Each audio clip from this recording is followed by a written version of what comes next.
but I especially wanted to thank Elango for all the help you provided us.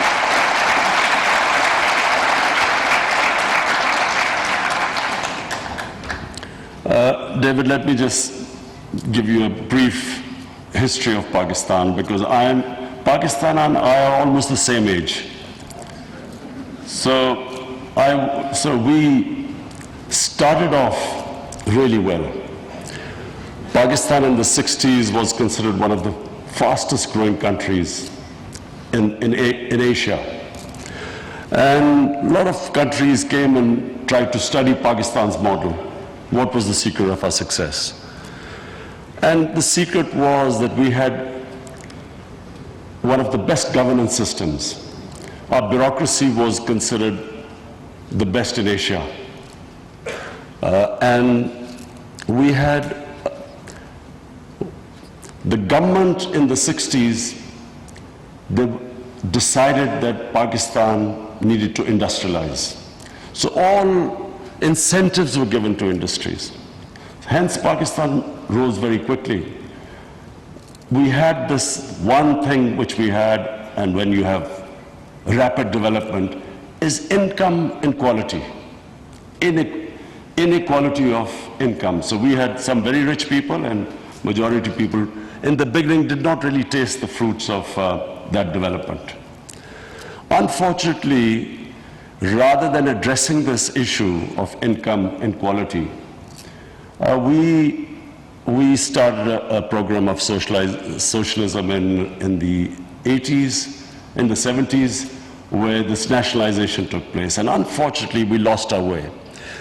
The problem was that we developed this, and because I remember the political, the slogans of the time, somehow we developed this idea that making money was a sin, that people making too many profits were somehow doing something illegal. And that mindset is what really, where Pakistan suffered. And actually that mindset persisted even to this day. Amongst the bureaucracy, among some political figures, the idea that people should not be making too much money, the socialist mindset. So what we want right now, the gains we have made, these 28 points we've gone up, it's the beginning.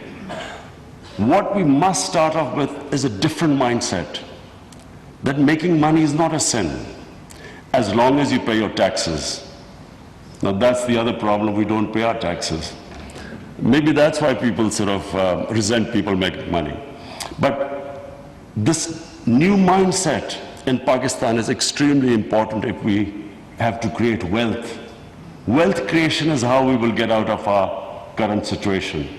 We have big deficits. I congratulate our economic team that we have narrowed the current account deficit, but still we have big fiscal deficits. We still have to manage our current account deficit. But the future is if we create wealth.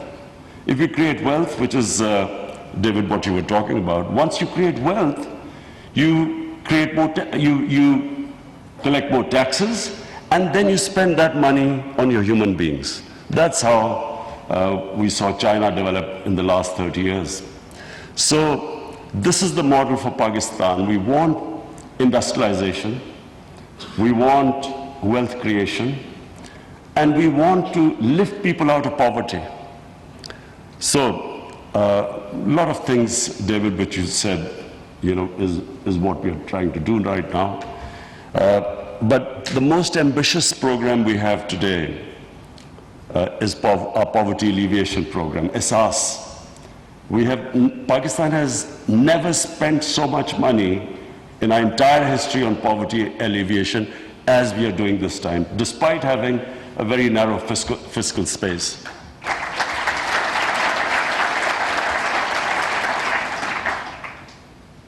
And so, as our Commerce Minister said, that the challenge is that we've reached the stage now, tomorrow morning, we start to make inroads. The challenges we face. There are certain short-term challenges, there are medium and long-term challenges. In my opinion, one of the biggest challenges we face is that we have a young population and we have to give them skills. We have to revamp the education system. The education system must equip our younger generation to go into the 21st century. We have technologies developing at a mind-boggling rate. New technology in information technology, artificial intelligence. This is where we have a great chance that if we can equip our younger generation with the modern tools, then they become the asset of Pakistan. If we do not equip them, we do not pay attention on our education, they become a liability. So that's the number one challenge. Second is contract enforcement. We cannot invite investment unless and until the investors have trust in a justice system. So that is another big challenge, and we hope to be working with the current Chief Justice, who is one of the best jurists. We are very fortunate to have the current Chief Justice, who we consider as one of the best minds in the justice system. So he's already working on the criminal justice system, which again, you cannot, a country, unless it has rule of law, it cannot afford to, it cannot invite investment. But the other thing is, how do we get contracts enforced? We have already suffered Pakistan has been awarded, major damages have been awarded against Pakistan. Reko Diq and then Karke, and it's all because our justice system just did not enforce contracts properly.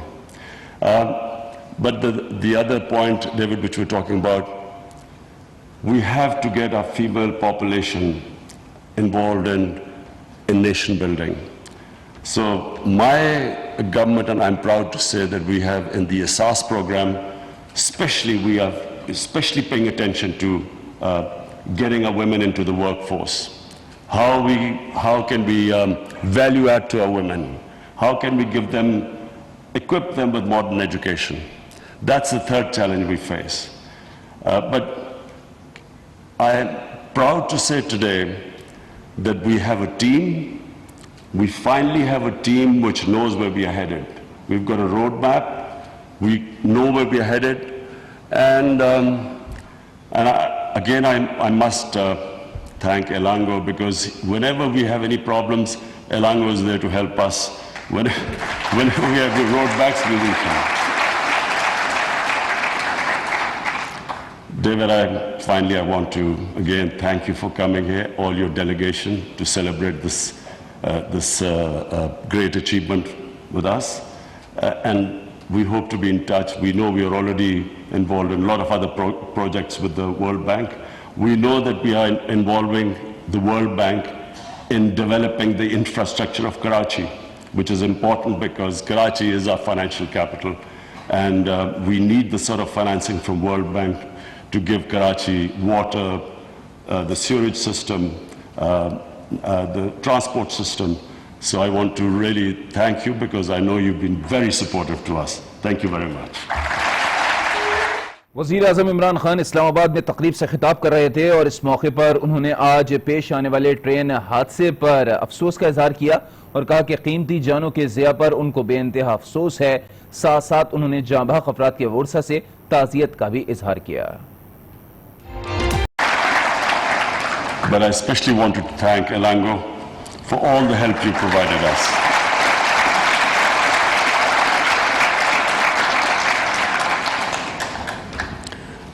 David, let me just give you a brief history of Pakistan, because Pakistan and I are almost the same age. So we started off really well. Pakistan in the 60s was considered one of the fastest growing countries in Asia. And a lot of countries came and tried to study Pakistan's model. What was the secret of our success? And the secret was that we had one of the best governance systems. Our bureaucracy was considered the best in Asia. And we had the government in the 60s, they decided that Pakistan needed to industrialize. So all incentives were given to industries. Hence, Pakistan rose very quickly. We had this one thing which we had, and when you have rapid development, is income inequality, inequality of income. So we had some very rich people, and majority people in the beginning did not really taste the